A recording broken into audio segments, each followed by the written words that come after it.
Tahun 2020, dunia diguncang pandemi COVID-19. Meski kini telah mereda, bukan berarti ancaman virus yang bisa menyerang kesehatan masyarakat dunia juga menyurut. Anggapan bahwa ancaman wabah global telah rampung setelah pandemi COVID-19 dinilai terlalu cepat. Para ahli epidemiologi justru mengingatkan potensi munculnya penyakit menular baru maupun kembalinya virus lama dengan skala penyebaran yang lebih luas pada 2026.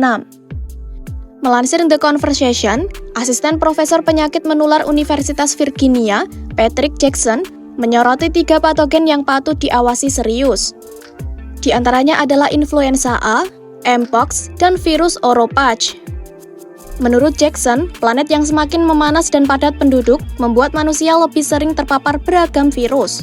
Selain itu, mobilitas global yang tinggi turut mempercepat penyebaran lintas wilayah bahkan lintas benua.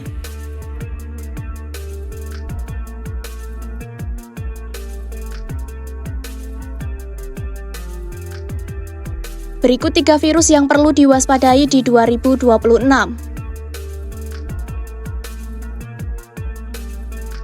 Virus yang perlu diwaspadai ialah influenza A, khususnya subtipe H5.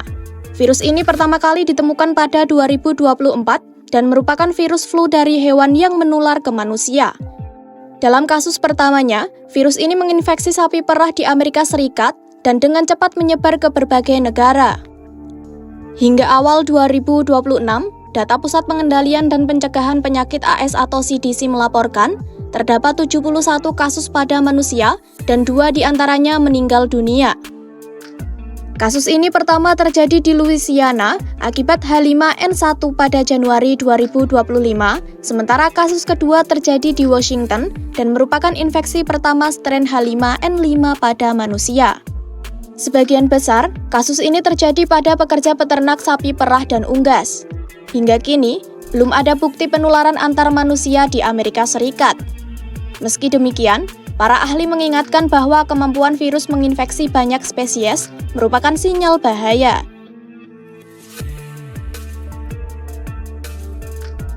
Virus ini sebelumnya dikenal dengan nama cacar monyet.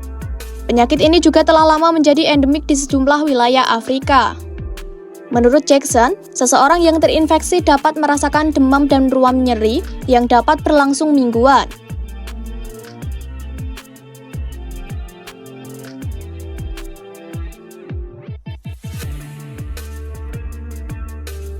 Mpox sendiri terbagi dalam 4 subclade, yaitu 1A, 1B, 2A, dan 2B.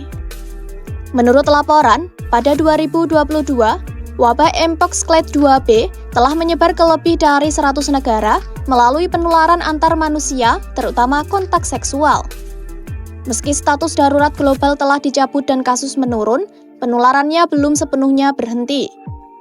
Menurut CDC, sejak 2024, clade 1 terdeteksi di AS dan Inggris, dengan sebagian besar pasien memiliki riwayat perjalanan ke wilayah endemik. CDC juga memperkirakan kasus tambahan masih mungkin terjadi pada 2026. Hingga kini, belum ada terapi khusus untuk virus Mpox. Virus Oropach merupakan penyakit yang ditularkan serangga dan pertama kali ditemukan pada 1950-an. Dalam kasus ini, penyebaran umumnya disebabkan oleh lalat penggigit yang diduga berasal dari kukang. Oleh karena itu, virus ini juga dikenal dengan nama demam kukang. Virus Oropach menyebar ke berbagai negara Amerika Selatan dan Tengah sejak awal 2000-an. Pada 2024, kasus terkait perjalanan dilaporkan di Eropa dan terjadi kematian pertama di Brasil. Menurut Jackson, lalat pembawa virus pertama kali ditemukan di Amerika Utara dan Selatan, termasuk wilayah Tenggara AS. Oleh karena itu, potensi penyebarannya masih terbuka. Kekhawatiran pun bertambah setelah laporan penularan dari ibu ke bayi. Menanggapi hal ini, WHO telah merilis peta jalan penelitian dan pengembangan untuk mendorong vaksin dan terapi.